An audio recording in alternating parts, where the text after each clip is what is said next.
Om Swastiastu.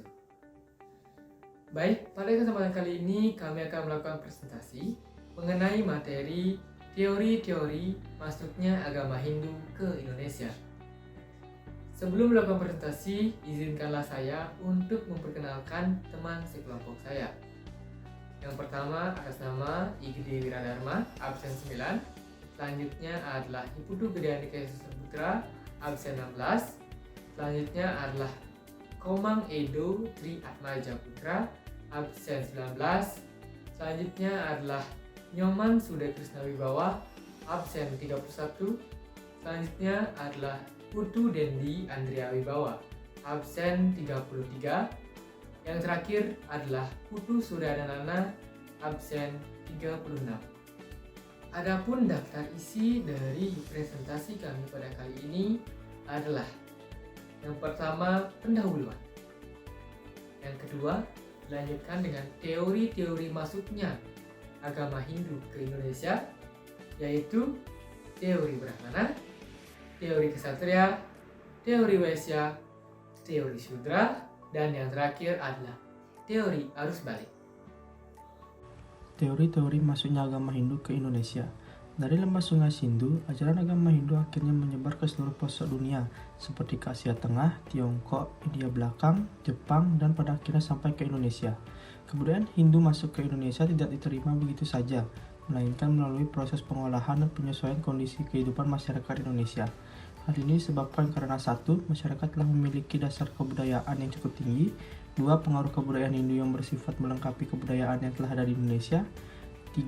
Adanya kecakapan bangsa untuk menerima unsur-unsur kebudayaan asing dan mengolah unsur tersebut sesuai dengan kepribadian bangsa. Agama Hindu dinyatakan masuk ke Indonesia pada awal tahun Masehi. Hal ini dapat dibuktikan dengan adanya tulisan-tulisan dan benda-benda purbakala seperti ditemukannya Yupa yang merupakan peninggalan kerajaan Hindu tertua di Indonesia, yaitu Kerajaan Kutai di Kalimantan Timur. Kehadiran agama Hindu di Indonesia menimbulkan pembaharuan yang besar, seperti berakhirnya zaman prasejarah Indonesia. Ada beberapa teori masuknya agama Hindu ke Indonesia, yaitu yang pertama teori Brahmana, yang kedua teori Ksatria, yang ketiga teori Waisya, keempat teori Sudra, dan kelima teori arus balik. Teori Brahmana. Teori Brahmana dikemukakan oleh Jacob Cornelius van Deur, berisi bahwa kebudayaan Hindu dibawa oleh para Brahmana yang diundang oleh para kepala suku agar mereka dapat menahan atau melegitimasi kekuasaan mereka sebagai kepala suku di Indonesia sehingga setara dengan raja-raja di India. Hal itu juga didukung oleh peninggalan kerajaan bercorak Hindu yang menggunakan bahasa Sanskerta dan huruf Pallawa, yang dimana hanya golongan Brahmana lah yang mengerti penggunaan bahasa tersebut.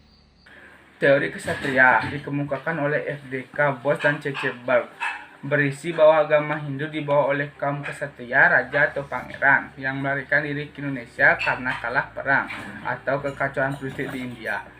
Di Indonesia, mereka mendirikan kerajaan sendiri dengan bantuan masyarakat sekitar, dan karena kedudukannya sebagai raja, maka penduduk pun akan pula menganut agama Hindu. Teori Ksatria memiliki 3 kelemahan. Yang pertama, kalangan ksatria tidak mengerti agama yang hanya mengurusi pemerintahan. Yang kedua, adanya ketidakmungkinan seorang pelarian mendapat kepercayaan dan kedudukan mulia. Yang ketiga, bukti arkeologis menunjukkan bahwa raja di Indonesia adalah raja Indonesia. Yang ketiga adalah teori Waisya. Dikemukakan oleh N.G. Krom, berisi bahwa agama Hindu dibawa oleh para pedagang India yang singgah dan menetap di Indonesia, ataupun bahkan menikah dengan wanita Indonesia. Merekalah yang menyebarkan ajaran-ajaran Hindu kepada masyarakat. Teori ini dapat dibantahkan, di mana hanyalah Warma Brahmana lah yang mampu dan bebas mengetahui isi dari kitab suci Weda. Ini disebabkan bahasa yang dipakai adalah bahasa kitab Sanskerta, bukan bahasa sehari-hari. Teori Sudra ditemukan oleh Pan Faber, berisi bahwa agama Hindu dibawa oleh para orang buangan berkasta Sudra, tawanan perang yang dibuang dari India ke Nusantara. Teori ini lemah karena pada dasarnya kebudayaan Hindu bukanlah milik dan cakupan Parna mereka, sebab kebudayaan Hindu dianggap terlalu tinggi untuk mereka. Sekarang saya akan menjelaskan tentang teori arus balik dalam agama Hindu. Teori ini berisi dua cara bagaimana agama Hindu masuk ke Indonesia, antara lain. Yang pertama, para Brahmana diundang kepala suku di Indonesia untuk memberikan ajaran Hindu dan juga dilakukan upacara Vreti-astoma, yaitu upacara khusus untuk menghindukan seseorang. Yang kedua, para raja di Indonesia pergi ke India untuk mempelajari agama Hindu. Setelah menguasai agama Hindu, mereka kembali ke Indonesia, memiliki kasta Brahmana, lalu mengajarkan agama Hindu kepada masyarakat. Yang ketiga ada dari seluruh teori yang telah disebutkan di atas, teori Brahmana adalah teori yang paling dapat diterima karena yang pertama, segala upacara dalam agama Hindu cenderung dimonopoli oleh kaum Brahmana, sehingga hanya kaumnya lah yang dapat menyebarkan agama Hindu. Yang kedua, prasasti yang ditemukan di Indonesia menggunakan bahasa Sanskerta, yang dimana hanya kaum Brahmana lah yang mengerti tentang penggunaan bahasa tersebut. Kesimpulan, agama Hindu diperkirakan masuk ke Indonesia yaitu pada awal tahun Masehi yang dibuktikan dengan adanya Yupa, yaitu prasasti dari kerajaan Kutai. Masuknya Hindu ke Indonesia membawa perubahan seperti berakhirnya zaman prasejarah di Indonesia. Ada beberapa teori tentang masuknya agama Hindu ke Indonesia, di antaranya teori Brahmana, teori Ksatria, teori Wesya, teori Sudra, dan teori arus balik.